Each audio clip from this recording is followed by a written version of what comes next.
students, welcome you all in Shape Creation Academy of Accounts. So students, आज का जो session है वो बहुत इंपॉर्टेंट एंड बहुत इंटरेस्टिंग है क्योंकि ये बेसिकली आपकी पूरी की पूरी ओवरऑल अकाउंट्स का फाउंडेशन चैप्टर है.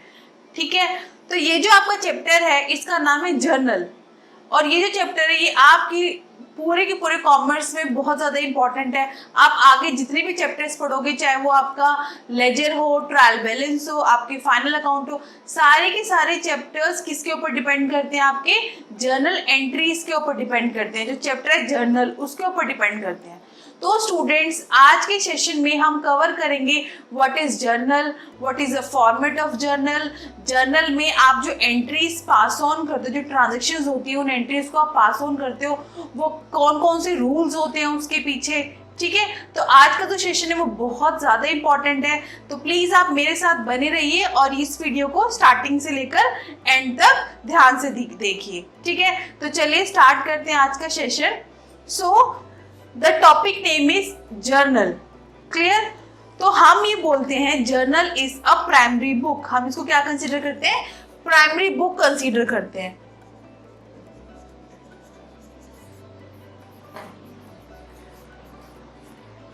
Why it is called as a primary book? क्योंकि आपके अकाउंट्स में जो भी ट्रांजेक्शन्स होती हैं, फर्स्ट ऑफ ऑल हम किसके अंदर रिकॉर्ड करते हैं? जर्नल के अंदर रिकॉर्ड करते हैं. आपके पास एक सोर्स डॉक्यूमेंट होता है, जिस सोर्स डॉक्यूमेंट से आपको ये पता लगता है कि ये ट्रांजेक्शन हुई है. उस सोर्स डॉक्यूमेंट में से फर्स्ट ऑफ ऑल आप एंट्रीज जिस बुक के अंदर रिकॉर्ड करते हो स्टूडेंट्स, उस बुक को हम क्या बोलते हैं? जर्नल बोलते हैं. ठीक है, तो इसीलिए हमने बोला journal is a primary book in which all the daily transactions are recorded according to date wise. जो भी आपकी ट्रांजेक्शन होती हैं उसको हम डेट वाइज रिकॉर्ड करते हैं.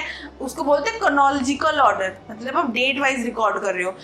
फॉर एग्जाम्पल जैसे हमने ये ले लेते हैं, एक ट्रांजेक्शन हुई 1 मई की, एक ट्रांजेक्शन हुई 1 जून की. तो ऐसा नहीं है कि आप 1 जून की ट्रांजेक्शन को पहले रिकॉर्ड कर रहे हो और 1 मई की ट्रांजेक्शन को बाद में रिकॉर्ड कर रहे हो. ऐसा हम नहीं करते.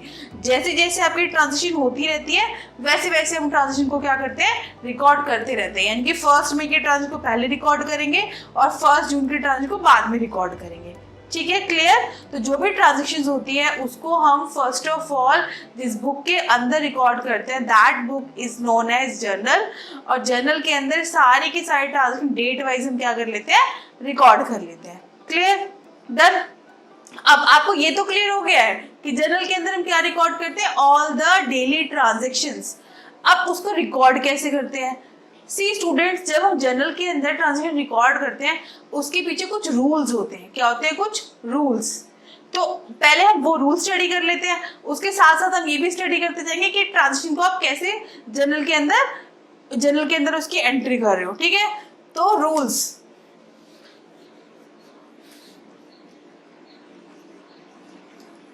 रूल्स ऑफ जर्नलाइजिंग भी बोल सकते हो या rules of making entries in journal. यानी कि आप जब जर्नल के अंदर एंट्रीज करते हो उसके पीछे कौन कौन से रूल्स होते हैं. And that rules depend on 3 type of account. One is personal account, second real account,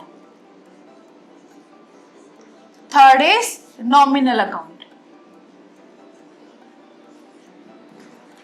accounts के अंदर जितने भी ओवरऑल अकाउंट्स होते हैं उसको हम 3 कैटेगरी में डिवाइड करते हैं. One is personal account, second is real account and third one is nominal account. तो अब हम वन बाय वन स्टडी करेंगे कि भाई पर्सनल अकाउंट क्या होता है, रियल और नॉमिनल क्या होता है. ठीक है, तो स्टार्ट करते हैं फर्स्ट वन से. What is personal account? See students, जो भी आपके नेम वाले अकाउंट होते हैं, नेम मीन्स, अब वो नेम मैं क्या बोल रहा हूँ? नेम. अब वो जो नेम है वो किसी इंडिविजुअल का नेम भी हो सकता है. If I am talking about Ram account, Sohan account, Rohan account, Mohan account. अब राम, मोहन, सोनी क्या है? ये इंडिविजुअल है, ये पर्सन है.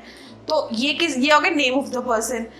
एक हो गया चाहे वो नेम किसी कंपनी का हो, XYZ लिमिटेड, ABC लिमिटेड, ये मारुति सुजुकी लिमिटेड, आपके टाटा मोटर्स का अकाउंट. तो चाहे वो नाम किसी इंडिविजुअल का हो, चाहे वो नाम किसी स्कूल का भी ले सकते हो, डीपीएस अकाउंट, ब्लूबेल्स अकाउंट, बाल भारती का स्कूल का अकाउंट, ठीक है। तो जितने भी नाम वाले अकाउंट होते हैं, चाहे वो नाम किसी स्टूडेंट, किसी पर्सन का हो, चाहे वो नाम किसी ऑर्गेनाइजेशन का हो, ऑर्गेनाइजेशन में क्या आ जाता है, चाहे कंपनी हो, कोई स्कूल हो, कोई कॉलेज हो, जितने भी नाम वाले अकाउंट होते हैं ना, वो किस में आते हैं, आपके पर्सनल अकाउंट के अंदर आते हैं। Clear, done. अब जो पर्सनल अकाउंट है, इसका एक रूल है। सी, आपको याद होगा कि इससे प्रीवियस सेशन में मैंने आपको कुछ बताया था कि डेबिट क्या होता है, क्रेडिट क्या होता है। तो अगर आपको वो ये ज्यादा डिटेल में सीखना है कि डेबिट कौन सी चीज होती है, कौन सी क्रेडिट होती है, तो आप मेरी प्रीवियस वीडियोस को चेक कर सकते हैं। उसका लिंक नीचे डिस्क्रिप्शन बॉक्स में गिवन है, ठीक है। So as you know students, accounts के अंदर there are two type of sides. These are not plus and minus. I am saying there are two type of sides. One is debit and another one is credit. Clear? तो accounts के अंदर आपकी दो side होती हैं। तो personal account का एक रूल होता है, debit the receiver and credit the giver. ध्यान से सुनना स्टूडेंट, और आप इसको नोट कर लीजिए, debit the receiver and credit the giver. ये रूल है, ये किसका रूल है, आपका पर्सनल अकाउंट का रूल है। यानी कि अगर ये डेबिट है, इसको इस तरीके से हम अकाउंट्स के अंदर लिखते हैं, ठीक है। ये क्रेडिट है।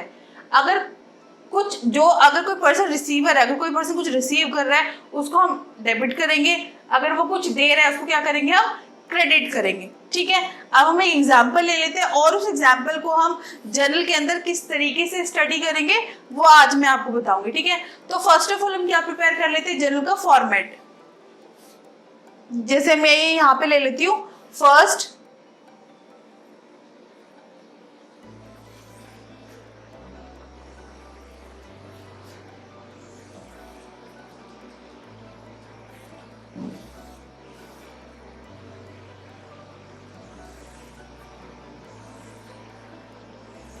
See, that is the format of journal.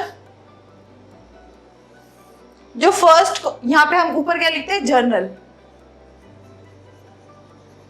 अब सपोज ये मोहन का बिजनेस है, तो आप यहाँ पे ये भी लिख सकते हो, journal book of Mohan, journal book of Ram, journal book of XYZ limited. तो जिस कंपनी के, जिस फर्म के आप अकाउंट बना रहे हो, उसका नेम आप यहाँ पे मेंशन कर सकते हो, राइट। सो जर्नल के अंदर ये जो these are the columns, These are the rows. तो यहाँ पे भी रोज को इतना ध्यान में रखना, आपको कॉलम्स वाइज स्टडी करना है फॉर्मेट को, ठीक है। और स्टूडेंट्स आपको पता होना चाहिए कि अकाउंट्स के अंदर हम जो भी रिकॉर्डिंग करते हैं वो कुछ फॉर्मेट के बेस पे करते हैं। तो आपको ये फॉर्मेट्स में ही एंट्री पास ऑन करनी है। ये फॉर्मेट लर्न करना बहुत इंपॉर्टेंट है। क्लियर? सो ये आपका जर्नल का फॉर्मेट है। सो जो फर्स्ट कॉलम है दैट इज डेट। तो ये आपको नाम से ही पता चल रहा है कि इस फर्स्ट कॉलम के अंदर हम क्या मेंशन करेंगे, डेट। जिस डेट पे आपकी ट्रांजैक्शन हुई है, जैसे आपकी ट्रांजैक्शन अगर हुई है 1 मई 2020 को, तो आप सबसे पहले ईयर लिखोगे 2020 और फिर लिखोगे 1 मई। डन? क्लियर है? और आपको ईयर सिर्फ एक ही बार मेंशन करना है, जब उस ईयर की सारी ट्रांजैक्शन आ जाए, कंप्लीट हो जाएगी, उसके बाद आप ईयर चेंज कर सकते हो, ठीक है। उसके बाद आपको डेट मेंशन करनी है। जो सेकंड कॉलम है, सेकंड कॉलम में हम लिखेंगे पर्टिकुलर्स। पर्टिकुलर्स मीन जो ट्रांजैक्शन है, बेसिकली ऑब्वियसली आपको पता है कि कोई भी ट्रांजैक्शन होगी वो एक डेबिट होगा उसके अंदर या कुछ क्रेडिट होगा, ठीक है। तो आपको यहाँ पे नेम मेंशन करने पड़ेंगे कि क्या चीज आपकी डेबिट हुई है, क्या चीज आपकी क्रेडिट हुई है। और आप ऐसे भी बता सकते हो कि पर्टिकुलर्स बेसिकली किस लिए होते हैं, फ्यूचर रेफरेंस के लिए, ताकि आपको पता लग सके कि इसके अंदर क्या ये जो ट्रांजैक्शन हुई है ये किस बेसिस पे हुई है। डन? देन है आपका LF। ये जो LF है इसको हम बोलते हैं लेजर फॉल्यू। सी स्टूडेंट्स, मैं आपको यहाँ पे आपकी नॉलेज के लिए बता देती हूँ, after entering all the entries in journal, उसके बाद हम एक लेजर प्रिपेयर करते हैं, ठीक है। लेजर आपका किसकी हेल्प से प्रिपेयर होता है, जर्नल की हेल्प से। अब सपोज ये जो आपका जर्नल है ये आपका पेज नंबर 49 पे है, ठीक है। अब इस पे आपने कोई एंट्री पास ऑन करी है, ये आप एंट्री लेजर में डालोगे।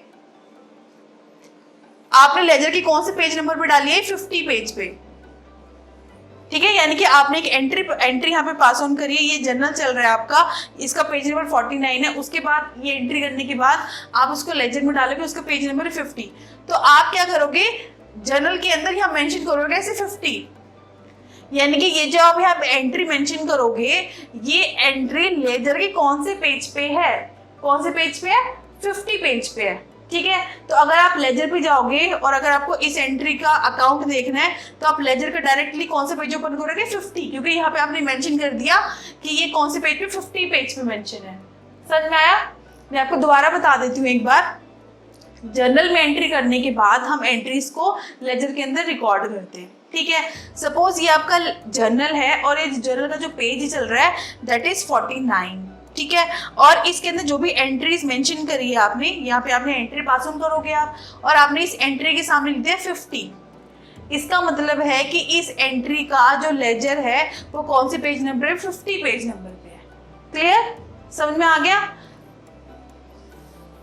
तो इसीलिए हम यहाँ पे ये लेजर फोलियो यूज करते हैं।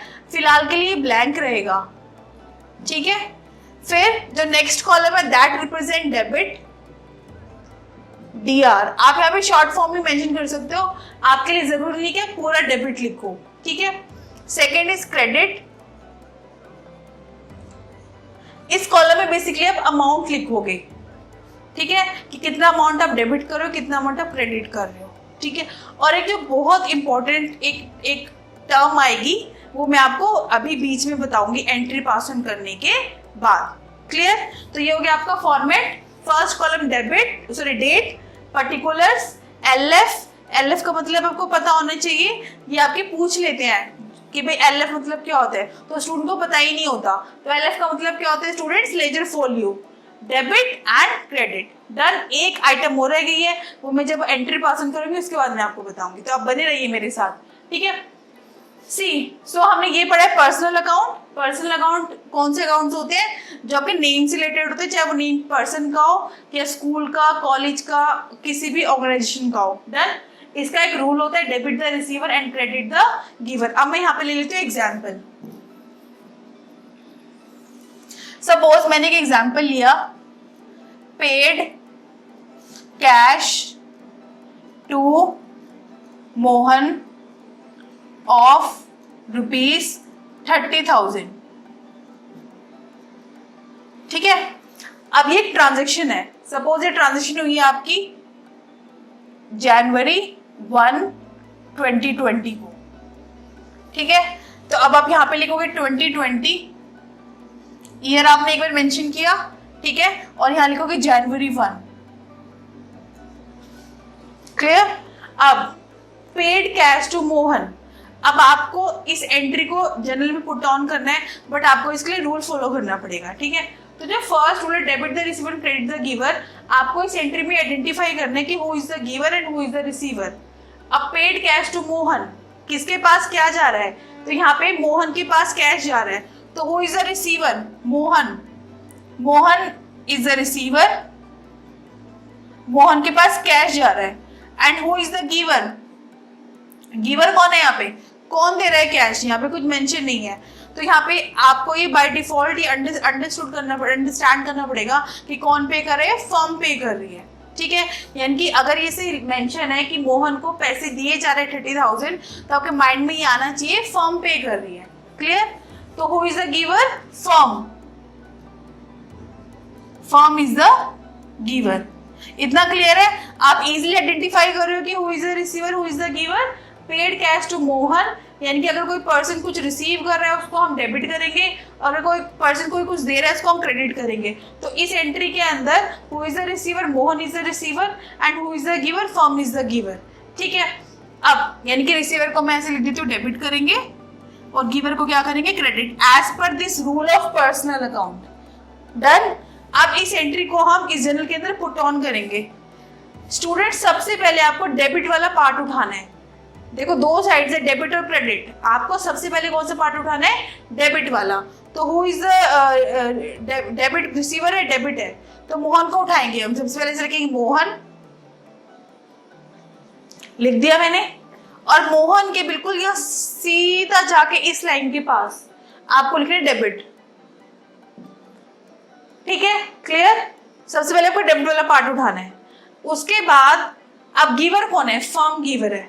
अब एक यहाँ पे पॉइंट बहुत ज्यादा ध्यान देने वाली है, आपका ये बुक्स आप किसकी बना रहे हो, फर्म की बुक्स बना रहे हो। सपोज हमारी फर्म का नाम क्या है, XYZ लिमिटेड, तो इस एंट्री के अंदर जो फर्म है वो क्या है, XYZ लिमिटेड। तो स्टूडेंट्स कभी भी फर्म की बुक में फर्म का नाम नहीं आएगा, ठीक है, ये ध्यान में रखना है। आप अकाउंट्स किसके बना रहे हो, फर्म के अकाउंट्स बना रहे हो, तो फर्म के अकाउंट्स के अंदर कभी भी फर्म का हम नेम मेंशन नहीं करते, क्लियर। तो अब हम यहाँ पे XYZ को तो क्रेडिट नहीं कर सकते, पर हमें किसी ना किसी चीज को तो करना ही है क्रेडिट। तो आपको ये देखना है कि अगर आप मोहन को ये कुछ दे रहे हो तो क्या जा रहा है फर्म के पास, या क्या आ रहा है, क्या जा रहा है, कैश जा रहा है, पैसे जा रहे हैं। तो आप फर्म के नेम को क्रेडिट करने की बजाय किसको क्रेडिट कर दोगे, कैश को। किसको क्रेडिट कर दोगे, कैश को क्रेडिट कर दोगे। समझ में आया, क्लियर। तो अब हम क्या करेंगे, अब इसको इसमें कैसे पुट ऑन करेंगे। स्टूडेंट्स क्रेडिट वाली आइटम को लिखने के लिए आप सबसे पहले वर्ड यूज करते हो टू। अब इसके नीचे नहीं लिखना टू, ना ही इसके नीचे लिखना है, ना ही यहाँ पे लिखना है, ठीक है। आपको टू क्या करना है, थोड़ा सा साइड में जाके लिखना है, इधर यहाँ लिख सकते हो आप टू, बिल्कुल इसके नीचे नहीं लिखना और ना यहाँ पे भी नहीं लिखना, ठीक है, थोड़ा साइड में जाके लिखना है टू। टू कैश, कैश लिखा मैंने, सी बड़ा ही लिखना है आपको। अकाउंट, अकाउंट में भी ए बड़ा ही लिखो तो बेटर रहेगा, डेबिट में डी बड़ा लिखो तो बेटर रहेगा। कैश अकाउंट, ठीक है। अब आप ये सोचोगे कि ये जो ये वर्ड मैंने लगाया अकाउंट, ये मैंने यहाँ में नहीं लगाया, मोहन के आगे। स्टूडेंट वैसे आप मोहन के आगे लगा सकते हो अकाउंट, लेकिन नॉर्मली हम नेम के आगे अकाउंट वर्ड यूज नहीं करते, ठीक है, ये अकाउंट्स का रूल है। लेकिन अगर आप लगा भी दोगे तो ये गलत नहीं माना जाएगा।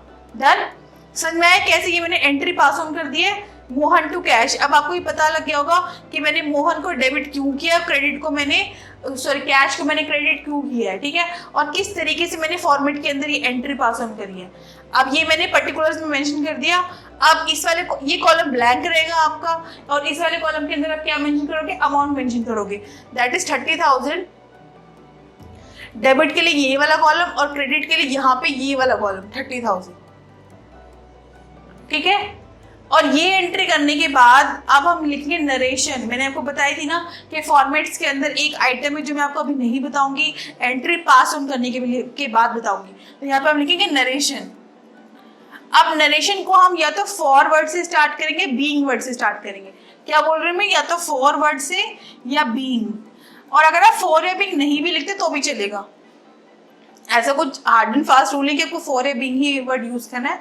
अगर आप नहीं भी लिखोगे तो भी चलेगा, बट आप फॉर लिखोगे या बीइंग लिखोगे तो बेटर रहेगा, ठीक है। तो यहाँ लिख देते हैं फॉर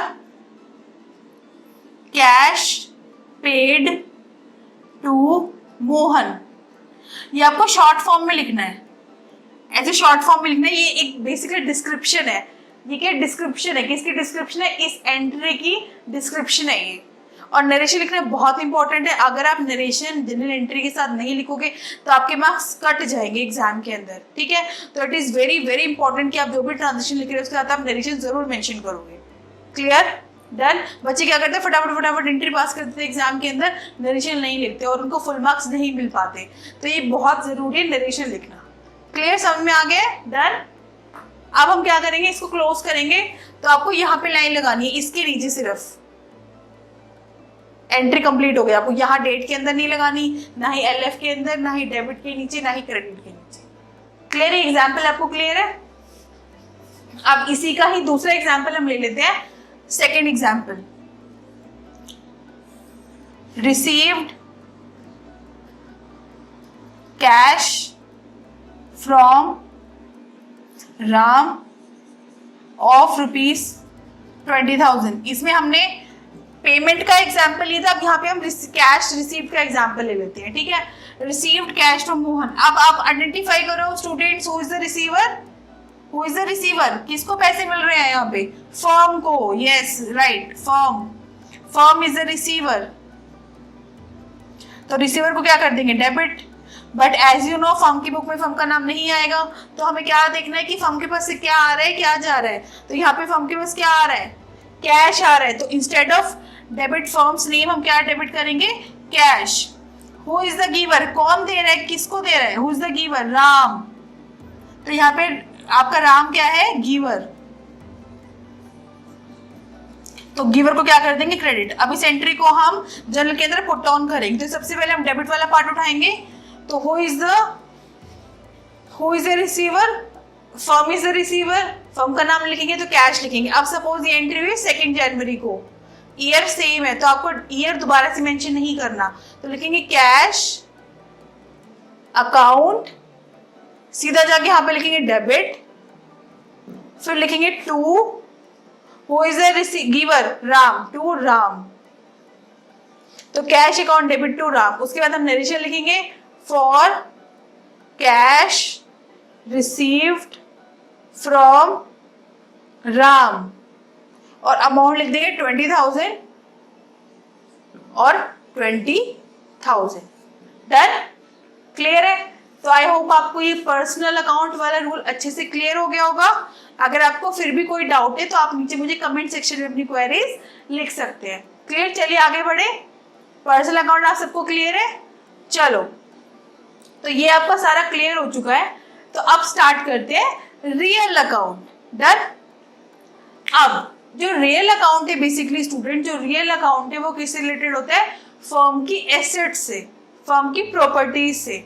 आपको अब प्रॉपर्टीज क्या होती हैं, जैसे आप अगर आपको ये जानना है what is assets, what are the properties, what are its example, कितने टाइप्स की है, तो आप मेरे चैनल को जाकर मेरे चैनल को सब्सक्राइब करिए, that is shape creation academy. वहाँ पे आपको मेरी सारी वीडियोस मिल जाएंगी। आप वहाँ पे आप ये भी आइडेंटिफाई, आप वीडियो भी मिल जाएगी कि एसेट्स क्या होती हैं, एसेट्स के कितने टाइप्स हैं, उसका लिंक आपको डिस्क्रिप्शन बॉक्स में ईजी वे में मिल जाएगा। डन। तो जो आपके एसेट से रिलेटेड अकाउंट होते हैं दैट इज आपके कैश अकाउंट, आपका प्लांट एंड मशीनरी अकाउंट, आपका बिल्डिंग अकाउंट, तो वो आपके किसके अंदर आते हैं, रियल अकाउंट के अंदर आते हैं। डन। अब जैसे पर्सनल अकाउंट का एक रूल है, ऐसे ही आपका रियल अकाउंट का भी एक रूल है। So what the rule of real account, debit what comes in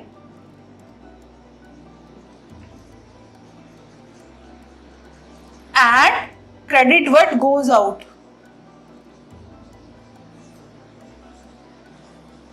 यानी कि अगर फर्म के पास कोई चीज आ रही है तो उसको हम डेबिट कर देंगे, अगर फर्म के पास से कोई चीज जा रही है उसको हम क्या कर देंगे, क्रेडिट कर देंगे। क्लियर। अब अगेन इसका एग्जांपल लेके हम यहाँ पे समझेंगे, इसको मैं यहाँ से रब कर देती हूँ।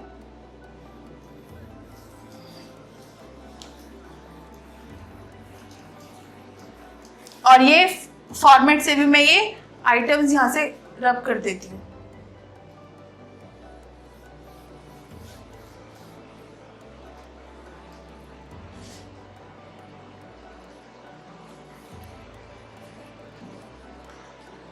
ये हटा ही देना, ये वाला पार्ट रब करने वाला।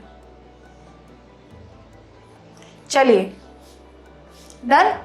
सो एग्जाम्पल ले लेते हैं इसका, रियल इस वाले रूल का।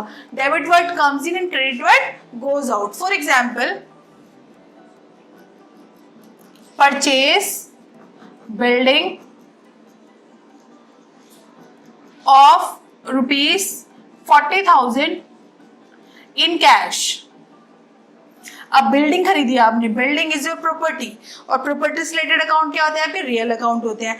अब आपको इस एंट्री में ये आइडेंटिफाई करना है what comes in and what goes out, क्या आया आपकी फर्म के पास और क्या गया।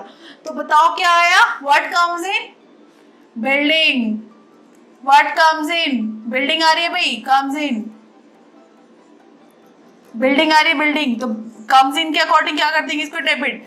what goes out, आपने बिल्डिंग खरीदी, बदले में आपने क्या दिया है, कैश, yes right कैश, तो goes out, इसको क्या कर देंगे, क्रेडिट। समझ में आया। आपको बस ये आइडेंटिफाई करना है what comes in and what goes out. Clear. अब इस एंट्री को हम पुट अप करेंगे, सेम एग्जांपल, ईयर डालेंगे, डेट डालेंगे, सबसे पहले डेबिट वाला पार्ट उठाएंगे। तो what comes in, building comes in, debit, debit वाला पार्ट, तो लिखेंगे बिल्डिंग अकाउंट लगाया, यहाँ लिखा डेबिट, फिर इधर थोड़ा जाके to cash account, done.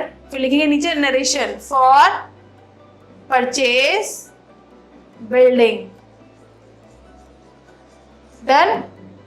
Amount लिखेंगे 40,000 और 40,000। आई होप आपको ये क्लियर होगा एग्जाम्पल। और यहाँ पे लगा देंगे ये लाइन, दैट मीन्स ये एंट्री आपकी कंप्लीट हो गई। क्लियर। अब अनदर एग्जाम्पल ले लेते हैं। Sold furniture of ₹20,000 in cash.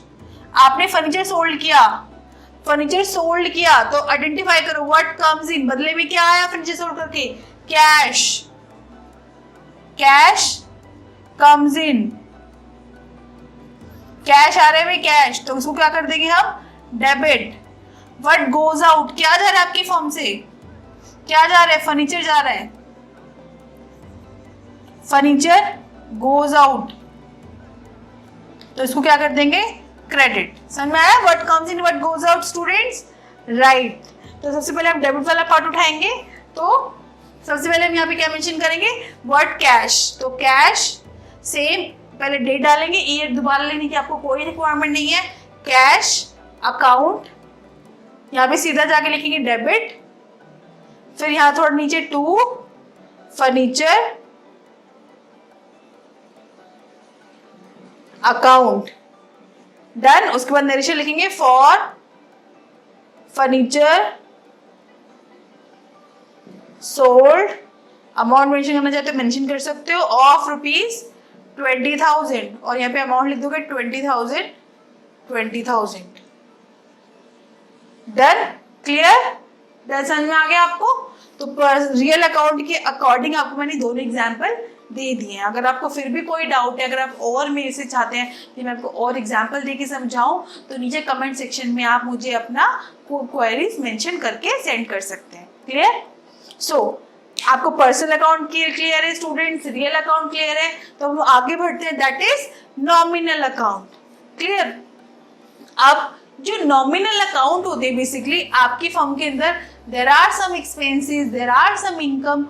For example, if I'm talking about rent paid, आप rent pay कर रहे हो, that means rent is your expense. Clear? Commission receive, आप commission receive कर रहे हो monthly, that means commission is your income.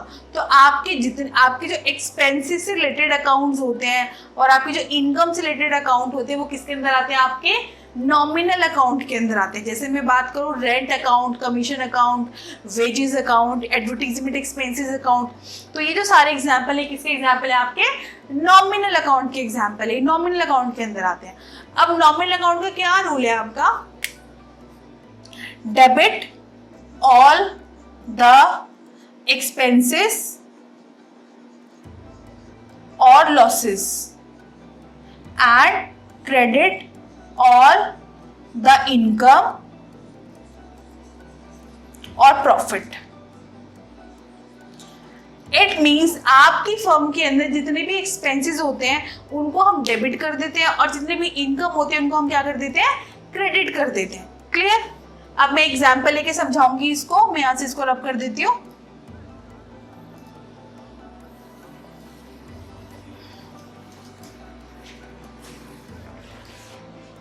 Date में mention रखती हूँ,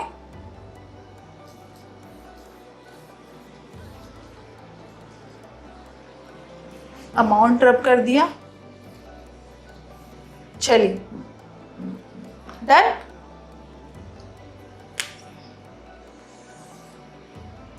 आप ये नोट करोगे जो लेजर फिलिंग वाला कॉलम है वो ब्लैंक है, वो ब्लैंक ही रहता है। अब मैं यहाँ पे एग्जाम्पल ले लेती हूँ। For example paid rent of ₹10,000। Clear.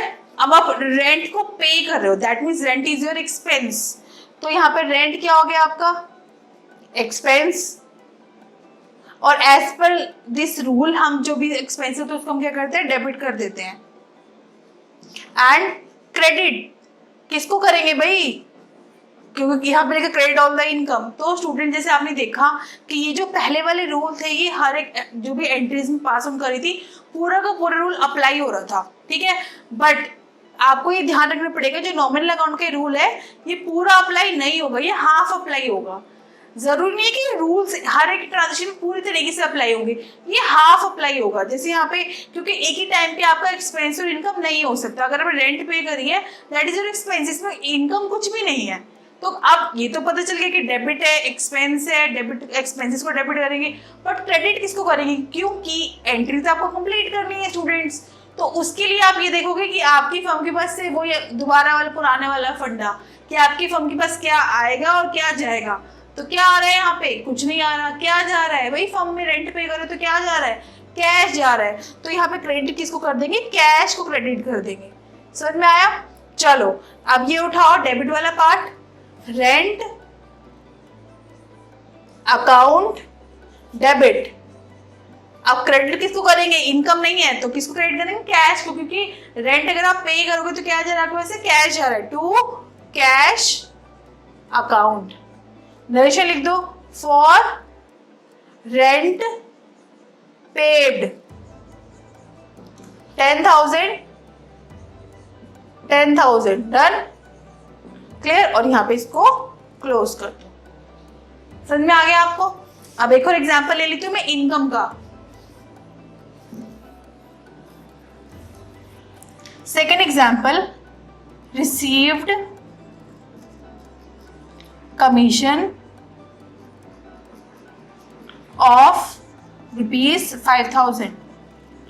अब कमीशन को आपने रिसीव किया है, that means commission is your income, और एज पर दिस रूल हम कमीशन इनकम को क्या करते हैं? क्रेडिट। तो ठीक है, कमीशन को तो हम क्या कर देंगे? क्रेडिट कर देंगे। अब डेबिट किसको करूं? अगेन आपके माइंड में क्वेश्चन मार्क, क्योंकि debit as per this rule debit तो हमें एक्सपेंसेस को करना है, बट यहाँ पे तो कोई एक्सपेंसेस है ही नहीं। तो फिर वही अपना पुराने वाला फंडा अपने माइंड में लाओ। जब हमें कुछ भी डेबिट या क्रेडिट करने के लिए नहीं मिलता, आपको ये देखना कि फर्म से क्या आ रहा है क्या जा रहा है। तो यहाँ पे अगर आप कमीशन रिसीव कर रहे हो तो बदले में आपके पास क्या आ रहा है? क्या आ रहा है? कैश आ रहा है। तो मैं किसको डेबिट कर दूंगी? यहाँ पे कैश को डेबिट कर दूंगी। ठीक है, क्लियर। तो सबसे पहले डेबिट वाला पार्ट उठाएंगे, ये आपको पता होना चाहिए। तो कैश अकाउंट डेबिट, फिर साइड में जाके टू कमीशन अकाउंट। अब narration for commission received, done. Amount लिख दो 5,000 और 5,000, क्लियर, डन हो गया। तो स्टूडेंट इन्हीं रूल्स के बेसिस पे हम जनरल के अंदर एंट्रीज करते हैं, क्लियर। इनको हम गोल्डन रूल्स ऑफ अकाउंटिंग भी बोलते हैं, गोल्डन रूल्स ऑफ जनरल भी बोलते हैं, प्लस इनको हम रूल्स ऑफ जनरलाइजिंग भी बोलते हैं, क्लियर। अब स्टूडेंट्स ये तो हुई रूल्स की बात, बट मैं आपको ये बताना चाहती हूँ जब भी हम एंट्रीज पास ऑन करते हैं जनरल के अंदर, हमारे माइंड में ये नहीं आता कि who is the receiver who is the giver. हम प्रैक्टिस करते करते आपको ऐसी आदत हो जाती है कि आप फटाफट एंट्री खुद ही पास ऑन करते जाओगे। तो आपको अपने माइंड में ये रूल्स तो रखना ही रखना है। उसके अलावा मैंने आपको प्रीवियस वीडियो में एक बात बताई थी कि अकाउंट्स के अंदर हम किन किन चीज़ों को डेबिट करते हैं, किन किन चीज़ों को क्रेडिट करते हैं। तो वो इन गोल्डन रूल्स के साथ साथ उन चीज़ों को लर्न करना आपके लिए बहुत बहुत इंपॉर्टेंट है। अगर आप वो रूल्स प्लस ये वाले रूल्स और वो जो मैंने आपको आइटम बताई थी, अगर आप वो लर्न कर लोगे, उसके बाद आप ये चेक कर सकते हो कि आपने जो एंट्री पास की है कि वो सही है नहीं सही है। क्योंकि बच्चा आपके पास क्या आ गए, दो बेसिस आ गए, जिस बेसिस के हिसाब से आप ट्रांजेक्शन को चेक कर सकते हो कि आपने एंट्री सही पास ऑन करे नहीं पास ऑन करी। आप किस चीज़ को डेबिट करेंगे, किस चीज़ को क्रेडिट करेंगे, उसके लिए आप मेरी प्रीवियस वीडियो पे, मेरे चैनल पे जाके मेरी प्रीवियस वीडियो को देख सकते हो। उसका लिंक नीचे डिस्क्रिप्शन बॉक्स में गिवन है। ठीक है स्टूडेंट्स, आज का सेशन आपको क्लियर है। आज के सेशन में हमने सिर्फ इतना ही पढ़ा है कि व्हाट इज जर्नल, और जर्नल में आप एंट्रीज किस बेसिस पे करते हो, on the basis of these rules. That is आपके, मैंने ये बताया आपको personal, real, nominal, personal, real, nominal, ठीक है, that is a format of journal. इसके अंदर ये साइड्स होती हैं, इन रूल्स के बेसिस पे आप ये एंट्री पास ऑन करते हो। क्लियर? अब ये तो हुई आपकी बेसिक एंट्रीज। आगे वाले सेशन में हम अभी journal it's a big chapter, इसमें बहुत टाइम लगेगा, ठीक है, तो हम धीरे धीरे स्टेप बाय स्टेप हर एक टॉपिक को कवर करेंगे। तो आज मैंने आपको सिर्फ बेसिक एंट्रीज बताई है। नेक्स्ट सेशन में आपको हम स्टडी करेंगे जो आपकी गुड्स से रिलेटेड एंट्रीज होती है, purchases, purchase return, sales return. तो आप मेरे साथ बने रहिए, नोटिफिकेशन आती रहेगी, तो उसके लिए आप मेरे चैनल को सब्सक्राइब करिए and also press the bell icon, और अपने फ्रेंड्स के साथ मेरे ये वीडियो शेयर करिए। Thank you so much students, good luck.